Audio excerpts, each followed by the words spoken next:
এক হাদিসে আসছে যারা নামাজ না পড়ে কবরে যাওয়ার পর তাদের শাস্তি হবে ভয়ঙ্কর তিনটা।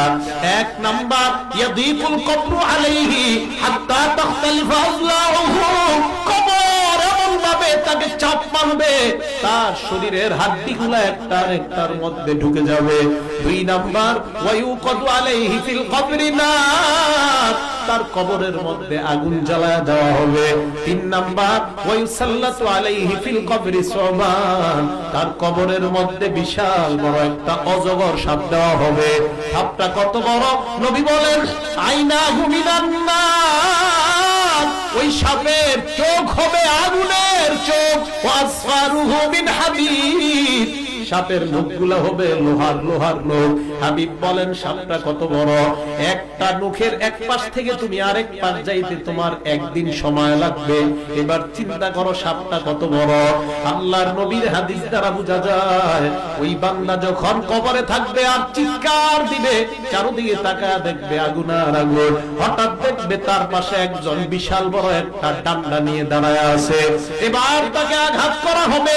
আঘাতের পর নবী বলেন ইয়াসিহু সাইহাতান, এমন জোরে একটা চিৎকার মারবে ইয়াসমাউহা কুল্লু শাইইন ইল্লা সাকালাইন, দুনিয়ার জিনার মানুষ ছাড়া তার চিৎকারের আওয়াজ সব হাইওয়ান জানোয়ার শুনতে পাবে।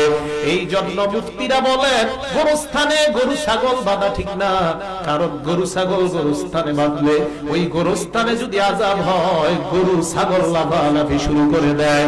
কারণ দুনিয়ার মানুষ আর জিন ছাড়া কবরের আযাব সবাই বুঝতে পারে। তাই নবী কবরের সামনে বসে বললেন সাহাবাদের দল, এই কবরের আযাব থেকে তোমরা আল্লাহর কাছে পানাহ চাও। কেন নবী এই কথা বললেন?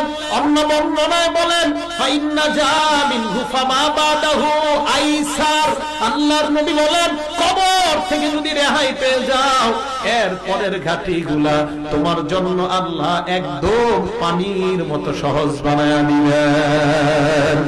কবরের যদি অবস্থা সঠিক হয়, সহজ হয়, পরের অবস্থাগুলো আবার আপনার জন্য একদম সহজ, একদম সহজ। নবী বলেন ফাইন লাম ইয়ানজু মিনহু ফামা বাদাহু আশা, আর যদি কবর থেকে রেহাই না পায় তো পরের অবস্থাগুলো হবে তার ভয়ঙ্কর। এই জন্য কবর আমাকে আপনাকে ডাক দিয়ে বলে আনা বাইতুদ দুদ, আমি পোকামাকড়ের ঘর। আমাকে আপনাকে কবর ডাক দিয়ে বলে আনা বাইতুল ওয়াহদা, আমি একাকিত্বের ঘর। আমার কাছে আসার আগে চিন্তা ভাবনা করে আসবা। আমাকে আপনাকে ডাক দিয়ে বলে আনা বাইতুল ওয়াহদা, আনা বাইতুল গুরবা, আমি অপরিচিত ঘর, আমার মাঝে কোনো পরিচয় নাই। কবর বলে আনা বাইতুত তুরাব, আমি মাটির ঘর। আমার কাছে আসার আগে চিন্তা ভাবনা করে আসবা। ঈমান নিয়ে যদি কবরে যাওয়া যায়, আল্লাহর নবীর অন্য বর্ণনা দ্বারা বোঝা যায় ফায়ুফসাহু লাহু ফি কবরিহি মাদ্দা বাসরিহি, কবরের মধ্যে তার নজর চারদিকে যেই পরিমাণ যাবে ওই পরিমাণ তার কবর আল্লাহ প্রশস্ত বানায়া দিবেন।